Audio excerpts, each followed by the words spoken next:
Good morning, everyone. We are Group 4, and today we will present our research titled Community Urban Design Improvements. So, our goal is to understand what people in our community would like to change in terms of urban design, specifically within the area surrounding National University, Manila.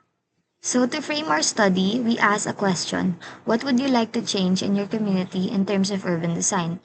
But before analyzing the responses, it's important to clarify what urban design means first, since not everyone know what urban design is. So, the words you see are the words we use to describe what does urban design mean in order to help the respondents answer accurately.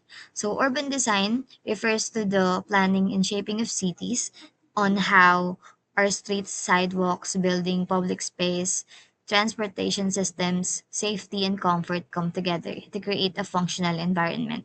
So, a good urban design improves the quality of life, strengthen community identity, and ensures that the movement and the daily activities will feel safe, efficient, and enjoyable.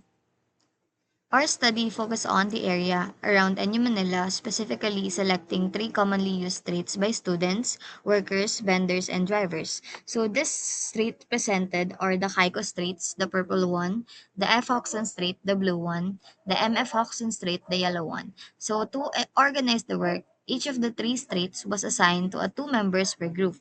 Ensuring an equal coverage, each pair must observe the pedestrian movement, the traffic flow, the sidewalk conditions, the street activities, and the safety signages. So this will allow us to collect consistently and a comparable data across the selected streets.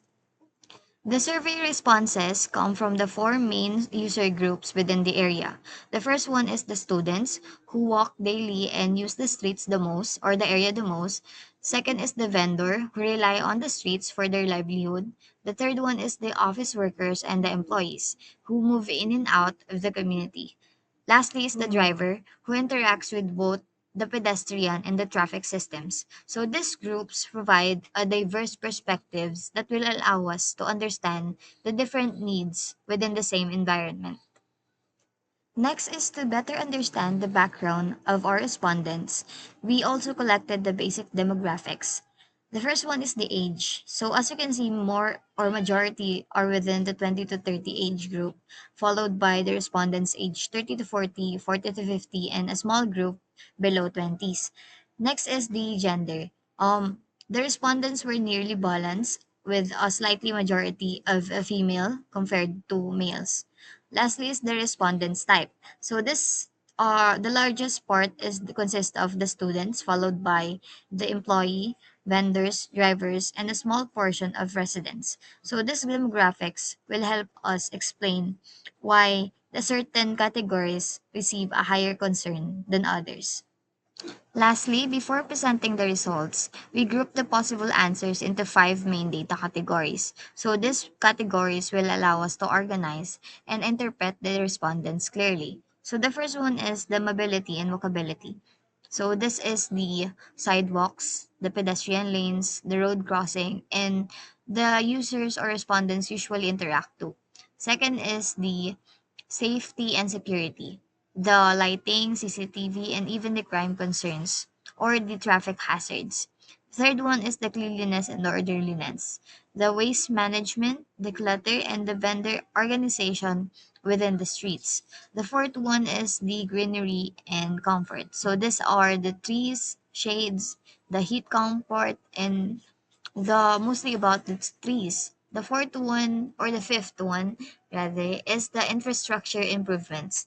So this is the concerns about the drainage, about the road repairs, or the flooding issues. So all the respondents' answers naturally will fell into one of these categories that will help us to understand the data analysis. So, starting with the data analysis, which we've divided based on the type of respondents. The first group that we have are the students, which makes up the largest portion of our respondents. Most of them answer that they want change in regards to the mobility and walkability of the area, with 18 votes in total, since a lot of them rely on walking or short distance public transport to reach the school. A lot of them mentioned that the sidewalks are often obstructed or too narrow to comfortably walk on.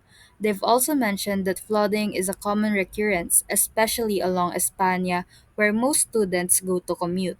Additionally, the time for the traffic lights were said to be too short for pedestrians to safely cross the streets. Overall, the students have a need for obstruction free sidewalks. Next, we have the vendors with a total of 11 respondents. Since most of the vendors work along the streets every day, most of their answers also want change in the mobility and walkability, with infrastructure developments coming to a close second. Aside from the often mentioned obstructed sidewalks, they also stated that the inner streets of the area lack artificial lighting at night. One business owner even said that they had to install their own lights on the street to lighten up their business storefront. Also, illegal parkings were repeatedly mentioned as the cars blocked the view of the shop. They wanted an allotted parking space to reduce the illegal parking and congestion on the streets. Overall, vendors have a need for customer-friendly environment. Next, we have the office workers and employees, which has a total of 19 respondents, the second largest group. A lot of the employees that we've interviewed are guards or professors from the National University, and a lot of them pointed out the lack of traffic signages near the school zones, stating that this may pose a risk since there are a lot of students walking along the streets. An office worker also mentioned feeling unsafe at night, especially when street children approach them to ask for money, as some can become aggressive when refused.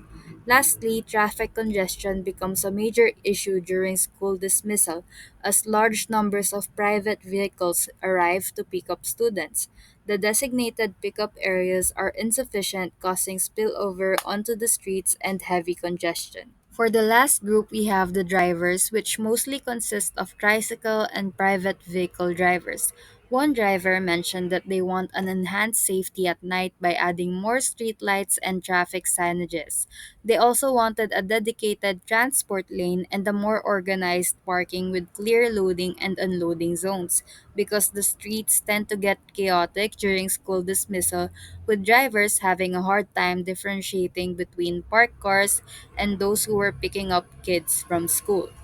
Overall, our drivers have a need for safer streets and better traffic management.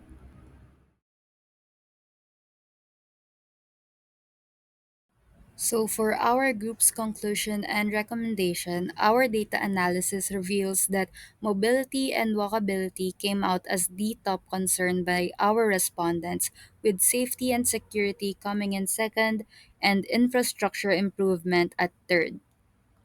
Some of the most common issues mentioned by our respondents were the illegal parking, the sidewalk obstruction, the lack of traffic signages, and the drainage system. After a thorough discussion with the group while taking the data analysis into consideration, our group recommends the following. The first one is reclaiming the streets by having a stricter law enforcement, particularly for the no parking zones, and provide the proper parking area to reduce traffic congestion. The second is to improve walkability and safety by installing proper traffic signages with traffic lights at pedestrian crossings, as well as clean, repair, and remove sidewalk obstructions. And lastly is to upgrade the existing urban infrastructure to improve the current storm drainage system and enforce a proper waste management collection to reduce flood risk.